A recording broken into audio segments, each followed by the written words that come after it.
Hola a todas las personitas que están viendo este video, mi nombre es un poco largo, así que pueden decirme Aki. Soy psicoterapeuta y les doy la bienvenida a mi canal, un espacio para analizar diferentes personajes ficticios desde una perspectiva psicológica. Hoy hablaremos de Nie Mingyue y Nie Huaizhan, personajes de la obra Moda Sushi o también conocida como el gran maestro del cultivo demoníaco.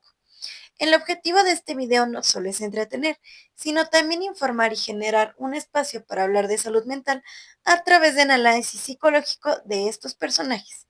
Si en algún momento a lo largo del video te sientes identificado con algo de lo que se menciona, recuerda que es importante que evitemos el autodiagnóstico y prioricemos siempre el cuidado de nuestra salud mental, acudiendo con un profesional.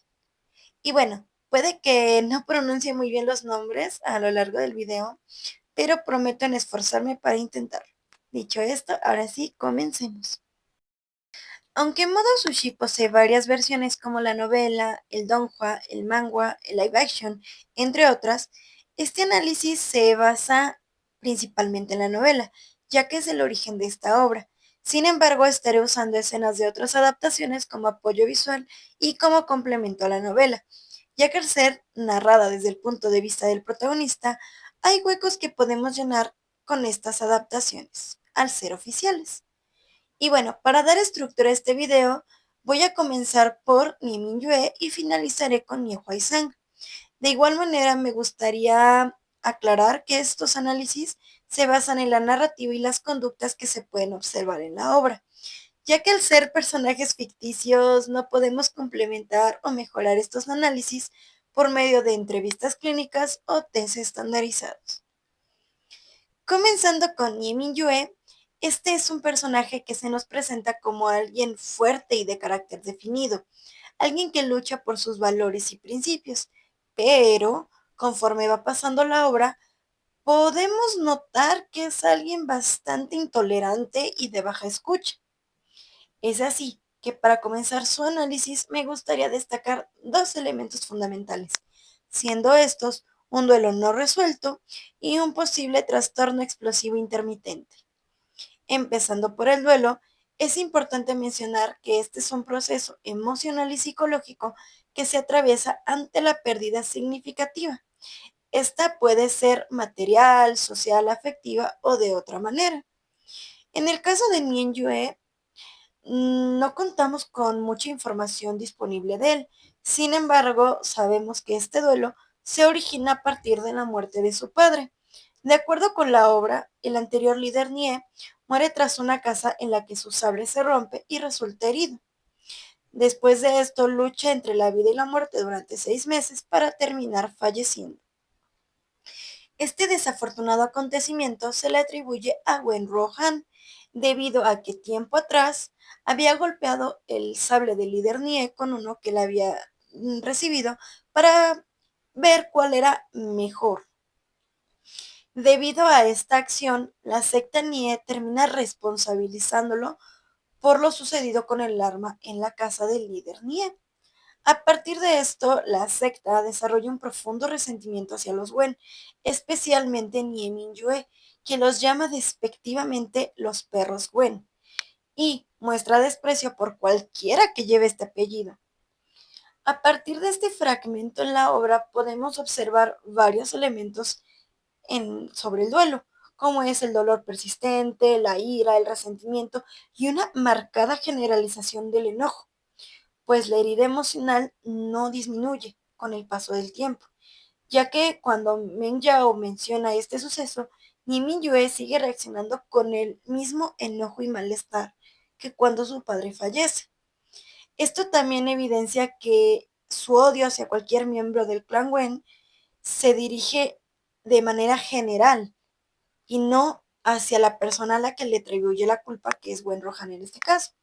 Y este último patrón refleja una atribución causal, fundamentada más en la percepción que en los hechos, ya que si bien en la novela se insinúa la participación de Wen Rohan, en ningún momento se confirma que esta acción tuviera la intención de causar daño o provocar la muerte del líder Nie. Más bien era un gesto para presumir la superioridad de su sable sobre el del líder, que su cultivo se especializa en el sable. Aún así, Nie Mingyue se aferra a culparlo, utilizando esta explicación como una forma de dar sentido a su pérdida y sostener su enojo. Y bueno, continuando con el análisis, encontramos la posibilidad de un trastorno explosivo intermitente. Esta surge a partir de los efectos del cultivo con sable, el cual genera alteraciones en el temperamento muy similares a las descritas para este trastorno.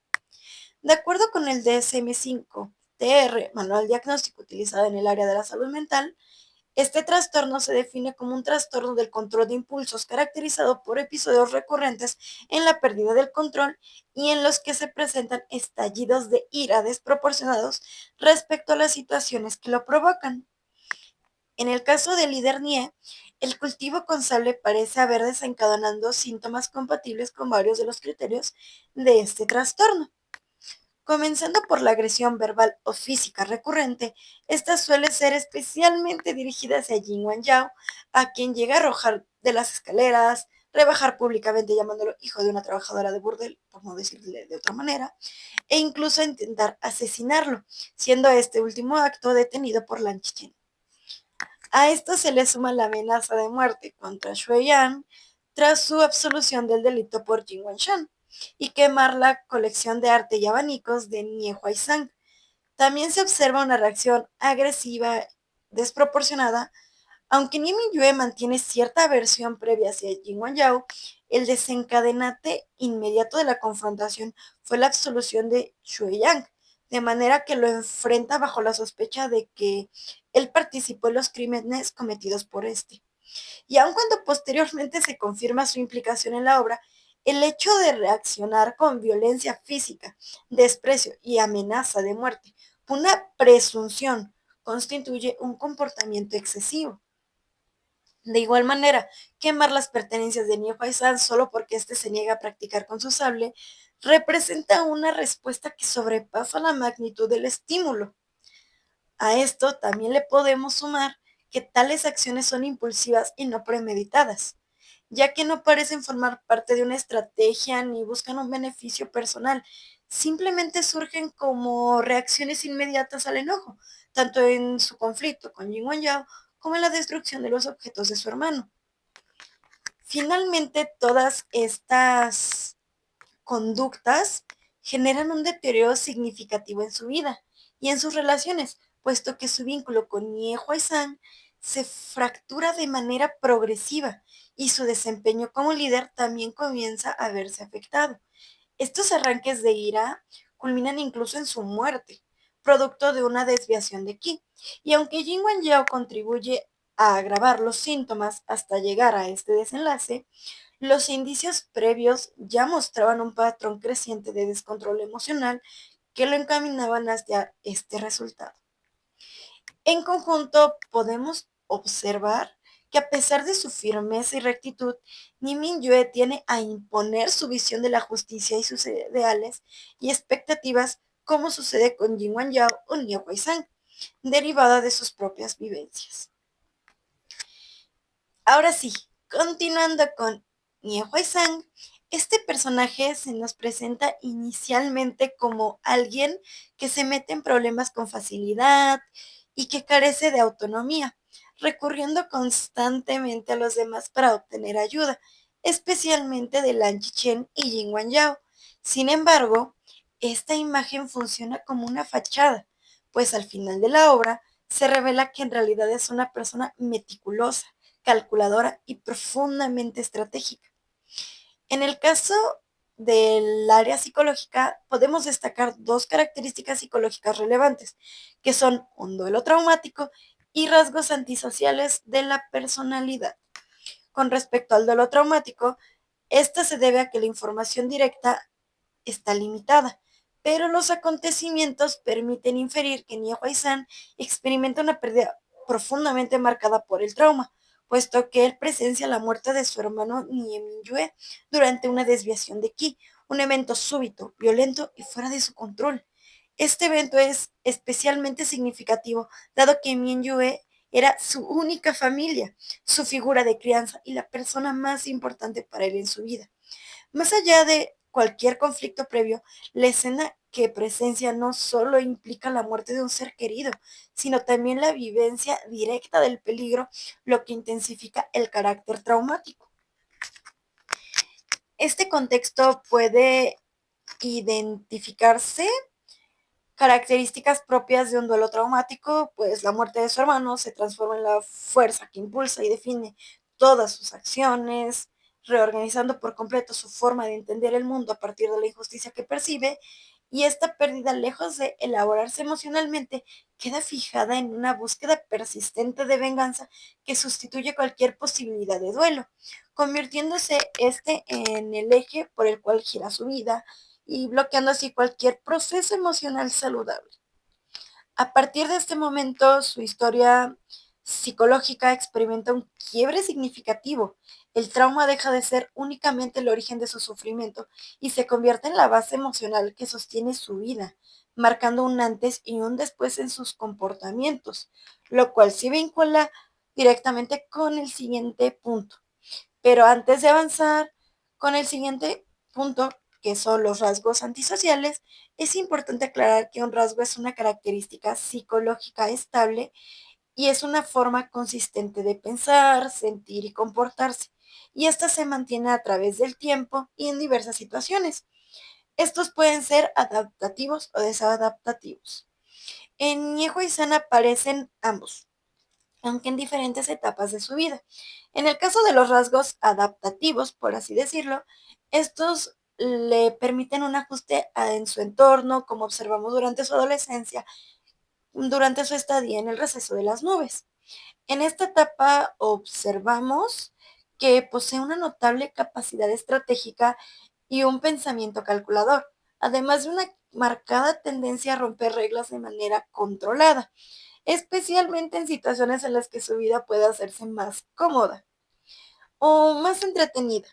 Ejemplos de estas características hay varios, como el trato que hace con Wei Jun para probar las clases de Lankiren, a cambio de copiar las reglas que le dejaban como castigo.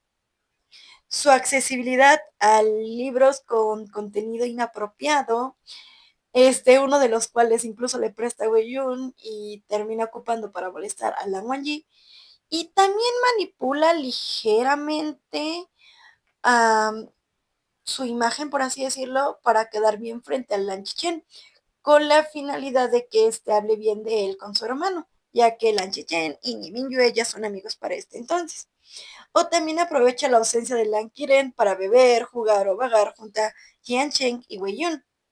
Sin embargo, tras la muerte de su hermano, estos rasgos se vuelven desadaptativos y causan un daño significativo en las personas a su alrededor, como se nos comenta al final de la obra, donde podemos observar comportamientos como la manipulación, evidenciada cuando Nie Huaizan utiliza la información que puede conseguir para localizar a Sisi, también como para averiguar el parentesco entre Kinsu y Jin Yao, conseguir el ritual de sacrificio para Mok Son Yu, donde se encontraban las partes del cuerpo de su hermano, o donde estaba enterrada la mamá de Jin Yao. También observamos el engaño, ya que durante años mantiene la ilusión de ser temeroso, dependiente e incapaz, ocultando deliberadamente su competencia, solo dejando caer esta fachada una vez que cumple su objetivo de venganza, mostrando su liderazgo en el sellado de ataúd de Ni Mingyue y Jin Yao, dejando ver su verdadera capacidad y dejando de ser el nígalo 3 veces o el sacudidor de cabezas, que eran los apodos que se le había dado por ser incapaz. De igual manera, observamos cómo usa a las personas como herramientas para sus fines. Al distribuir las partes del cuerpo de su hermano para guiar la investigación de Wei Yun y Lan Wangji, emplear a los juniors en la ciudad Yi, usar la tumba de sus ancestros con un fin estratégico y utilizar a Lan Chichen para asesinar a Jin Yao, aunque este último en realidad muera a manos del cadáver feroz de Lin Yue.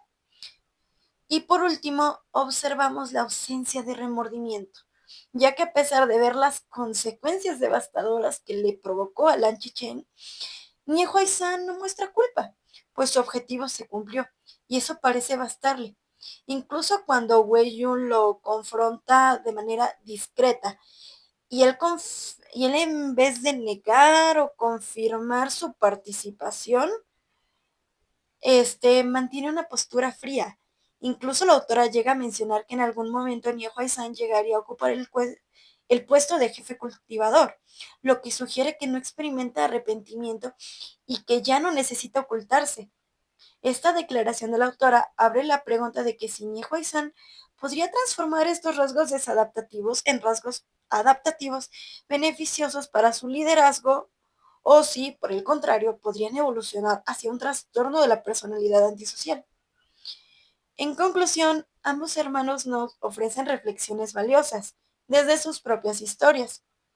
Mi Yue, por un lado, muestra cómo nuestras acciones pueden verse dominadas por la emoción, llevándonos a actuar de manera impulsiva o a imponer nuestras creencias y expectativas sobre los demás.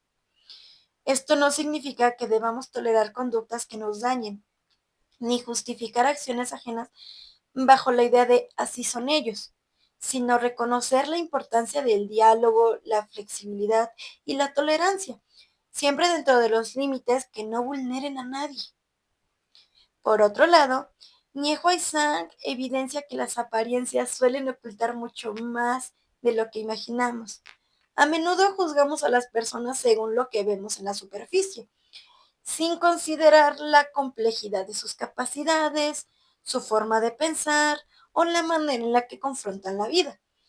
Cada individuo tiene talentos, perspectivas y procesos propios, y reducir a alguien solo porque no encaja en nuestros parámetros de éxito o funcionamiento es ignorar esta diversidad.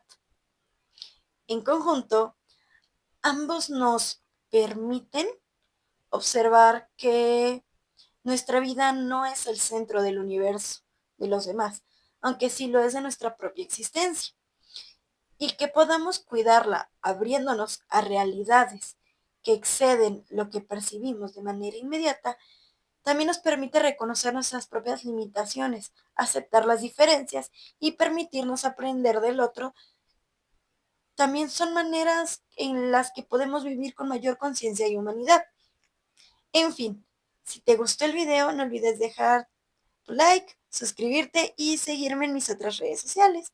Los enlaces los puedes encontrar en mi perfil o en la descripción de este video. En Instagram pienso interactuar un poco más sobre los videos que estaré realizando. Y recuerda, Niehuai-san alguna vez dijo, si lo preguntas así, quizás la verdad tampoco sea tan sencillo. Bueno, sin más que decir por el momento, me despido y hasta la próxima.